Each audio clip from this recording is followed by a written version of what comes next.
नमस्कार, मेरा नाम है डॉक्टर पुरु धवन और आज इस वीडियो में हम बात करने वाले हैं किडनी फेलियर के सिम्टम के बारे में। यानी जब किसी की किडनी खराब होनी शुरू होती है तो उसकी बॉडी में ऐसे कौन-कौन से संकेत पैदा होते हैं जिससे देखकर कोई भी पहचान सकता है कि मेरी बॉडी के साथ, मेरी किडनी के साथ कुछ ना कुछ गलत चल रहा है। किडनी हमारी बॉडी में बहुत इंपॉर्टेंट काम करती है, वो हम सब जानते हैं। हमारे ब्लड को साफ करना। ब्लड को साफ करके उसमें जितना भी वेस्ट मटेरियल होता है, उसे यूरिन के साथ बाहर निकालने का काम हमारी किडनी करती है। ये हम सब जानते हैं।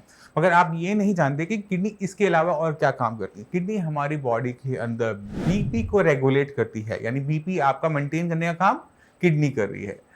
हमारी बॉडी के अंदर ब्लड बनाने का काम भी किडनी करती है। वो एक हार्मोन रिलीज करती है एरिथ्रोपोइटिन, जिसकी वजह से ब्लड बन पाता है। हमारी बॉडी में जो विटामिन डी हम धूप से लेते हैं, खाने से लेते हैं, उसको एक्टिवेट करने का काम भी हमारी किडनी करती है। कहने का मतलब ये है कि किडनी को जब भी किसी टाइप का नुकसान होगा तो ये जितने भी काम मैं आपको बता रहा हूँ उनमें किसी न किसी टाइप की दिक्कत पैदा होनी शुरू हो जाएगी और उसी के हिसाब से हमारी बॉडी में सिम्टम भी पैदा होने शुरू होते हैं।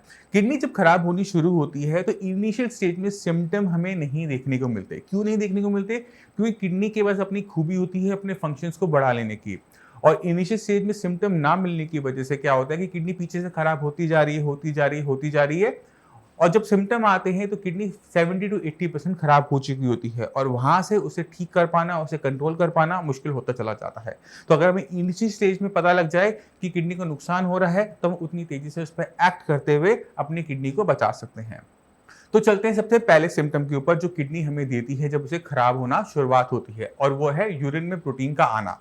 अगर आप यूरिन पास करने जाते हो और यूरिन पास करते समय आप देखते हो कि वहाँ पे बहुत ज़्यादा झाग बन रही है, यूरिन बहुत गंदा आ रहा है, ट्रांसपेरेंट नहीं आ रहा, उसमें अजीब सी स्मेल आ रही है, उसका कलर थोड़ा सा आपको डिफरेंट लग रहा है, तो हो सकता है कि आपकी किडनी खराब हो रही है और आपकी किडनी खराब होने की वजह से आपके यूरिन के अंदर प्रोटीन लीक आउट हो रहा है, जिसकी वजह से यूरिन का कलर, उसकी ट्रांसपेरेंसी में फ़र्क आ रहा है, झाग ज़्यादा बन रही है। तो इस सिम्पटम को कभी भी निग्लेक्ट नहीं करना चाहिए, क्योंकि अभी आपका क्रिएटिनिन बढ़ना शुरू नहीं होगा, मगर यूरिन में प्रोटीन आना पहले शुरू हो जाता है और ये कई साल पहले भी शुरू हो जाता है।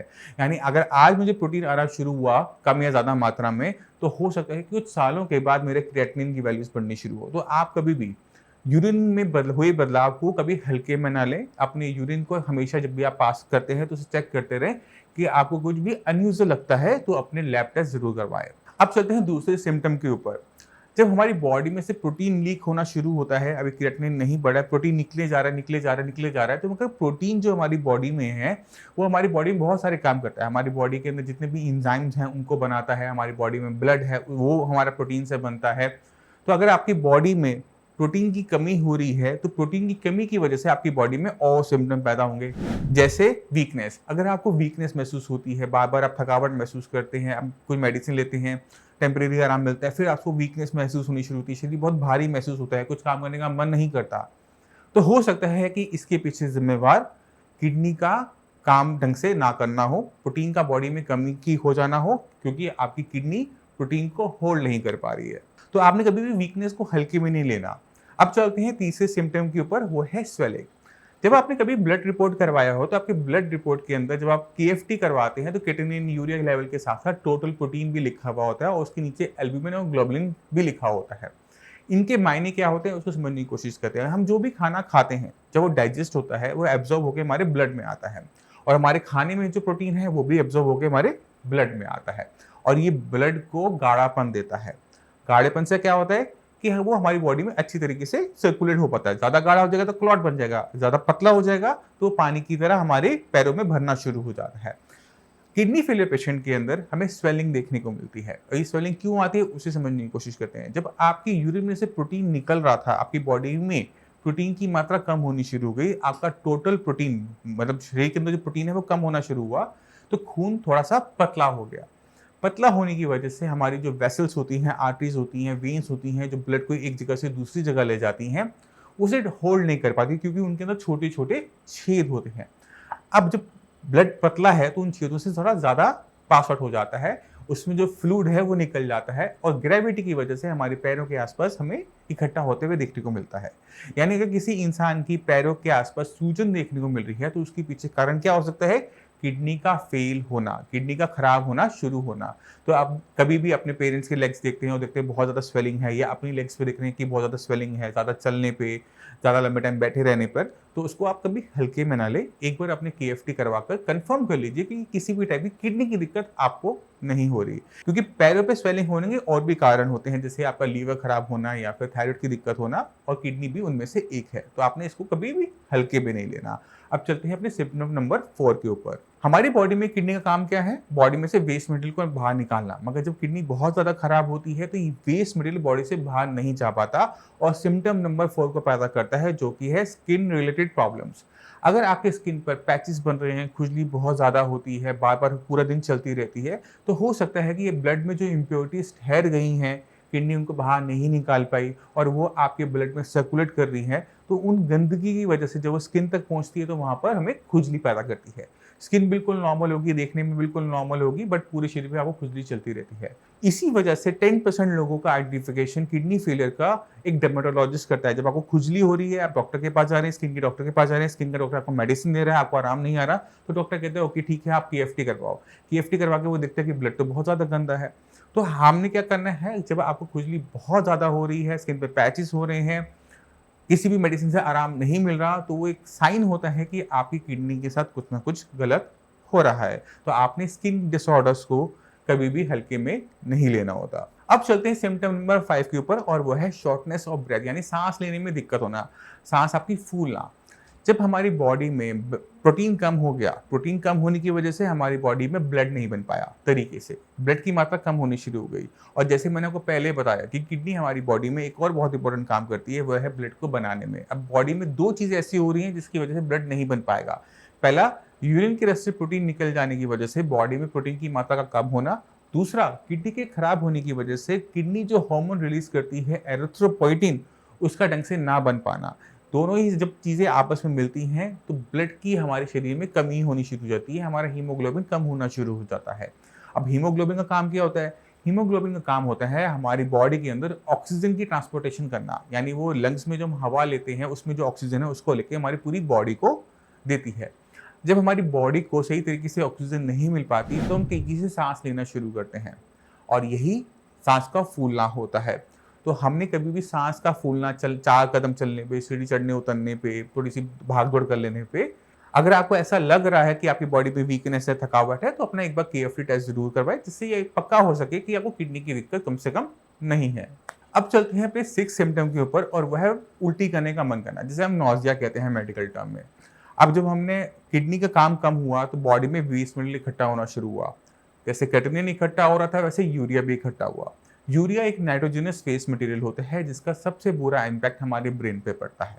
ब्रेन हमारे सारे फंक्शन करता है, हमें भूख लग रही है हमें बताता है, हमें कुछ दिख रहा है तो हमें देखने में मदद करता है। तो अगर हमारी बॉडी में यूरिया की मात्रा बढ़ जाए तो क्या होता है कि हमारे नर्वस सिस्टम पे इसका इफेक्ट आना शुरू होता है, हमारे ब्रेन पे आना शुरू होता है। तो खाना हमारी पसंद का होगा बट हमें अच्छा नहीं लगेगा, पानी पीने का मन नहीं करता, पानी पी के उल्टी करने का मन करता है। तो अगर आपको हमेशा उल्टी करने का मन करता है, नोजिया बना रहता है, छाती भारी बनी रहती है, ऐसा लगता है कुछ यहाँ पे फंसा हुआ है, तो वो भी सिम्टम होता है कि आपकी किडनी शायद कहीं खराब तो नहीं हो रही। तो अगर ऐसा कुछ भी आपको लग रहा है, या जो सिम्टम मैंने अब तक बताए इनमें से कोई 2 या 3 सिम्टम आपको अपनी बॉडी में नजर आ रहे हैं, तो आपको चाहिए कि आप अपना किडनी के जो फंक्शन टेस्ट होता है वो करवाएं, जिससे कंफर्म हो सके कि आप सभी को किडनी की दिक्कत नहीं है। अब चलते हैं अपने 7th सिम्टम के ऊपर, और वो है वेट लॉस। अगर आप खाना ढंग से खा रहे हैं बट आपके शरीर को लग नहीं रहा, आपका वेट लूज होता जा रहा है, तो उसके पीछे रीज़न हो सकता है कि जो प्रोटीन आपके यूरिन से बाहर जाता है उसकी वजह से आपकी बॉडी में वीकनेस जनरेट हो रही है। जो आप खाना नहीं खा रहे उसकी वजह से आपकी बॉडी उसको रीगेन नहीं कर पा रही और आप अपना वेट लॉस करते जा रहे हैं। तो आपकी जो मांसपेशियाँ हैं वो पतली होनी शुरू हो जाएगी, शरीर में कमजोरी होनी शुरू हो जाएगी, हड्डियाँ नजर आनी शुरू हो जाएगी। तो अगर ऐसा कोई भी सिम्टम आपको बॉडी में नजर आ रहा है तो हो सकता है कि ये भी आपकी किडनी की वजह से हो रहा हो। अब चलते हैं अपने 8th सिम्टम के ऊपर, जो कि मैं बहुत अच्छी तरीके से एक्सप्लेन कर चुका हूँ। वो है शरीर में खून की कमी, जिसे हम एनीमिया कहते हैं।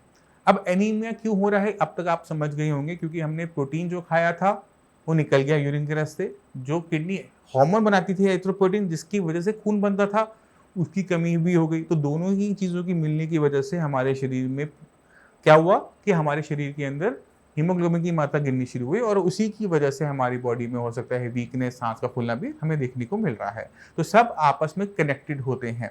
हमें इन सारी कनेक्शंस को समझना बहुत ज़रूरी होता है। तो अगर आप अपना टेस्ट करवाते हैं, उसमें देखते हैं कि आपका हीमोग्लोबिन लो आ रहा है, नॉर्मल से कम आ रहा है, तो आपको देखना पड़ेगा कि ये कहीं किडनी की वजह से तो नहीं हो रहा। अब चलते हैं अपने 9th सिम्पटम के ऊपर और वो है हड्डियों में दर्द होना।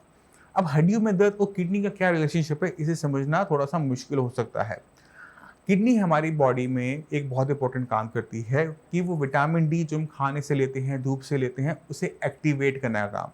यानी जो हमने धूप ली थी, खाना खाया था, वो सीधा हमारी हड्डियों को मजबूत नहीं करता। उसके बीच में किडनी काम करती है कि विटामिन डी जो हमारे शरीर में आया, उसको काम करने लायक किडनी बनाती है। अब ये जो किडनी का काम है, अगर किसी वजह से भी ना हो तो क्या होगा? विटामिन डी तो शरीर के अंदर है, बट वो एक्टिवेट नहीं हो पा रहा। अब जब तक वो काम करने लायक नहीं बना, वो एक्टिवेट नहीं हुआ, तो हमारी हड्डियाँ मजबूत हो पाएँगी? नहीं हो पाएँगी। जब हमारी हड्डियाँ मजबूत नहीं हो पाई, तो हमें हड्डियों में दर्द महसूस होगा? यस, यही सिम्पटम है, क्योंकि अगर हमें हमारी कमर में दर्द हो रहा है, हमारी पैर की हड्डियों में दर्द हो रहा है, विटामिन डी आप ले रहे हो और वो पूरा नहीं हो पा रहा, आपका शरीर के अंदर जो दर्द है वो नहीं जा पा रहा, तो उसके पीछे रीज़न हो सकता है कि आपकी किडनी जो आप विटामिन डी ले रहे हैं, वो काम नहीं कर पा रहा। तो हमने क्या करना है, ऐसे सिम्पटम के अंदर हमने अपना केएफटी टेस्ट करवाना है और कंफर्म करना है कि हमारी किडनी को किसी टाइप की दिक्कत तो नहीं है। अब चलते हैं अपने 10th सिम्पटम के ऊपर और वो है ठंड बहुत ज़्यादा लगना। अगर गर्मी के मौसम के अंदर फैन चलने पर भी आपको ठंड लगती है, तो आप इसे हल्के में ना लें। विटामिन डी की कमी की वजह से, शरीर में कमज़ोरी होने की वजह से किडनी फेलियर के जो पेशेंट होते हैं, वो ठंड को बर्दाश्त नहीं कर पाते। उनके हाथ पैर हमेशा ठंडे बने रहते हैं और गर्मी के मौसम में भी ठंड लगती है और सर्दी के मौसम में उनके लिए जान निकलनी शुरू हो जाती है, क्योंकि उनसे ठंड बर्दाश्त नहीं होती। अभी टेम्परेचर बहुत ख़राब नहीं होगा, बहुत ठंडा नहीं होगा, बट उनसे बर्दाश्त नहीं होता। अब ये क्यों होता है, इसको भी जानने की कोशिश करते हैं। किडनी फेलियर पेशेंट की बॉडी के अंदर जो पेरिफेरल ब्लड सर्कुलेशन होता है, यानी जो हमारी उंगलियों की तरफ जाता है, हमारी बॉडी से बाहर की तरफ जाता है, हमारी टांगों की तरफ जाता है, वो कम हो जाता है। हमारा सेंट्रल जो हमारा ब्लड सर्कुलेशन है वो ठीक चल रहा होता है, बट हमारा पेरिफेरल डाउन हो जाता है। इसकी वजह से क्या होता है, हमारे हाथ पैर ज़्यादा ठंडे बने रहते हैं, खून की गर्माहट वहाँ पहुँच नहीं पाती, हम अपने शरीर से जो गर्माहट है बाहर अपने हाथों से ले नहीं पाते और इसी वजह से पेशेंट को बहुत ज़्यादा ठंड का एहसास होता है। अब चलते हैं सबसे इम्पोर्टेंट अपने सिम्पटम के ऊपर और वो है हाई ब्लड प्रेशर। अब हम ये जानते हैं कि जो 40% जो किडनी फेल होती है वो हाई ब्लड प्रेशर की वजह से होती है। मगर हमें ये भी जानना ज़रूरी है कि जब किडनी खराब होना शुरू होती है तो भी पेशेंट की बॉडी के अंदर बीपी हाई रहना शुरू कर देता है। क्यों रहना शुरू करता है? क्योंकि बीपी को कंट्रोल करने के 3 ऑर्गन होते हैं, हमारा ब्रेन, हार्ट और तीसरा है किडनी। जब हमारी किडनीज़ में किसी भी टाइप का इम्पैक्ट आता है तो ये तीनों में से एक ऑर्गन भी खराब हुआ या उसको अपने ढंग से काम नहीं कर पाया, तो हमें क्या देखने को मिलता है कि बीपी बढ़ना शुरू हो गया। यानी किडनी खराब नहीं हुई, किडनी खराब होने से पहले बीपी बिल्कुल ठीक था, मगर जैसे-जैसे किडनी खराब होती चली गई, बीपी शूट अप करता चला गया और जैसे-जैसे बीपी बढ़ता चला गया, किडनी की कंडीशन और खराब होती चली गई। तो इस बड़े बीपी को कंट्रोल करना हर किसी पेशेंट के लिए ज़रूरी होता है और ये संकेत होता है। अगर आपका बीपी बढ़ा हुआ है, यूरिन में प्रोटीन आ रहा है, बॉडी में वीकनेस महसूस हो रही है, खून नहीं बन रहा है, अगर ये सारे सिम्पटम आप अपनी बॉडी में देखने को मिल रहे हैं इकट्ठे एक साथ, तो ये सिम्पटम है कि वो साइन है कि आपकी किडनी को नुकसान हो रहा है। तो जितने भी सिम्पटम हमने अब तक डिस्कस किए, ये जब आपको इकलौता एक मिलता है तो दिक्कत बहुत कम देखने को मिलती है। मगर अगर आपको ये मल्टीपल एक साथ देखने को मिल रहे हैं, कोई 2 या 3 सिम्पटम देखने को मिल रहे हैं, जैसे आपको मसल्स में क्रैम्प देखने को मिल रहा है, थकावट देखने को मिल रही है, भूख खत्म होती जा रही है, वो देखने को मिल रहा है, तो ये जो सिम्पटम साथ-साथ आ रहे हैं, वो शो करता है कि किडनी के साथ गलत हो रहा है। तो ये जो सिम्पटम मैंने आपको बताए, ये बहुत जनरल है। अगर आप इन्हें एक-एक करके देखोगे, तो ये बहुत जनरल है। इनको देख के कोई सीधा नहीं कह सकता कि आपकी किडनी खराब हो रही है।